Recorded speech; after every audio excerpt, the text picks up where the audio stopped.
बिस्मिल्लाहिर्रहमानिर्रहीम।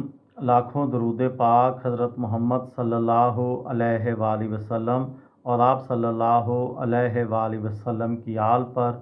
अस्सलामु अलैकुम। मेरा नाम इफ्तिखार अहमद है और आप मेरा यूट्यूब चैनल नॉलेज देख रहे हैं।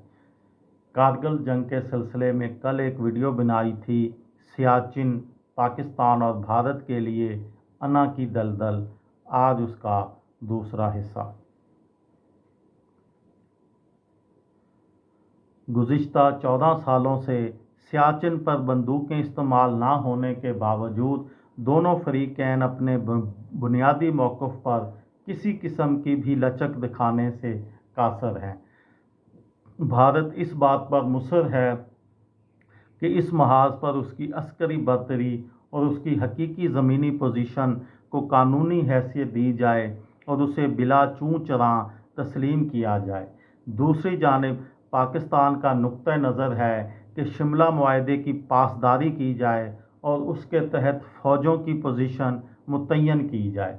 भारतीय फ़ौज के साबका जनरल सैयद अता हुसनैन ने एक इंटरव्यू में बात करते हुए कहा कि भारत के लिए मामला एतमाद और भरोसे में कमी का है। उनका कहना है, सियाचिन का मामला मसला कश्मीर से अलहदा नहीं किया जा सकता और दोनों फरीकैन को दिलेरी से फैसला करना होगा। सियाचिन की जंग पर किताब हाइट्स ऑफ मैडनेस तहरीर करने वाले सहाफ़ी मायरा मैकडॉनल्ड भी भारतीय जनरल अता हुसनैन की बात से मुत्तफ़िक दिखाई देती हैं।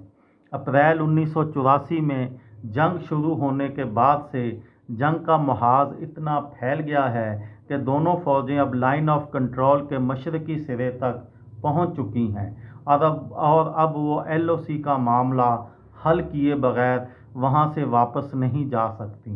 उनका ये भी कहना था, कारगिल की जंग के बाद से भारत का पाकिस्तान की जानिब से किए गए वादों पर से एतबार उठ गया है और उसे डर है कि अगर वो अपनी फ़ौजें वापस बुला ले तो पाकिस्तान कारगिल की तरह उन चौकियों पर दोबारा कब्ज़ा करने की कोशिश करेगा जैसा उसने 1999 में किया था। मायरा मैकडॉनल्ड के मुताबिक अगर सियाचिन के मसले का कोई हल ढूंढना है तो उसके लिए सबसे पहले दोनों अफवाज को एक दूसरे पर एतमाद बढ़ाना होगा। एतमाद बढ़ाने का एक तरीका ये है कि दोनों मुल्क अपने तहकीकी मिशन भेजें ताकि सियाचिन ग्लेशियर पर फ़ौजी मौजूदगी से होने वाली माहौलियाती तब्दीलियों के बारे में तहकीक की जा सके और ये मालूम हो सके कि माहौलियाती तब्दीली और इंसानी मौजूदगी से इस ग्लेशियर पर क्या असरात मुरतब हुए हैं।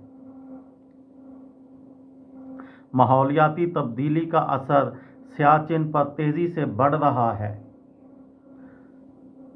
कर्नल आमिर इस्लाम ने बताया कि दरारों के साथ साथ बर्फ़ानी तूफ़ान और स्नो स्लाइड के वाक़यात में भी इजाफ़ा हो गया है, जो कि अपने साथ बर्फ़ानी तोदे ला सकता है।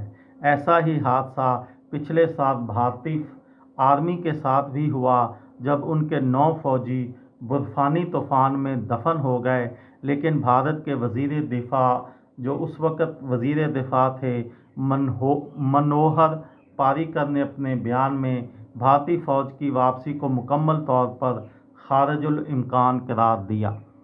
सियाचिन पर जंग शुरू होने के बाद से लेकर अब तक पाकिस्तान और भारत ने इस मसले के हल के लिए 13 मुश्तरका इजलास मुनक्कद किए हैं, लेकिन मुख्तलिफ मराहिल में मामले के हल के करीब पहुँचने के बावजूद मंजिल तक रसाई मुमकिन नहीं होती। इसके बावजूद चंद माहिरीन के ख्याल में पाकिस्तान और भारत के दरमियान तमाम तनाज़ात में से सियाचिन का मसला काबिल हल नज़र आता है। ये थी मेरी आज की वीडियो। किसी दोस्त को, किसी भाई को, किसी बहन को फ़ायदा हो तो मुझे दुआओं में याद रखिएगा। दिल दिल पाकिस्तान, जान जान पाकिस्तान। अस्सलाम वालेकुम।